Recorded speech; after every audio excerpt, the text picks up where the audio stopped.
Hello friends, good morning all of you. అహం బ్రహ్మాస్మి, అహం బ్రహ్మాస్మి, అహం బ్రహ్మాస్మి.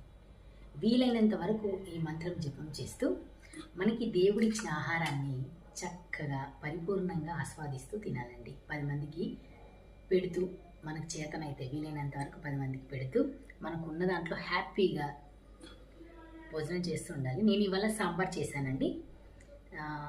ఇంకొకటి సాంబార్తో పాటు చట్నీ, పాపడ్. ఈరోజు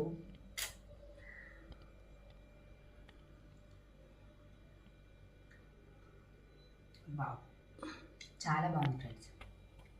సాధ్యమైనంత వరకు ఆహారాన్ని హెల్తీగా తీసుకోవడానికి ట్రై చేయండి. ఈ రోజుల్లో చాలా ఫుడ్ అనేది చాలా జాగ్రత్తగా తీసుకుంటే మనం ఆరోగ్యంగా ఉంటాము. Bye friends, thank you.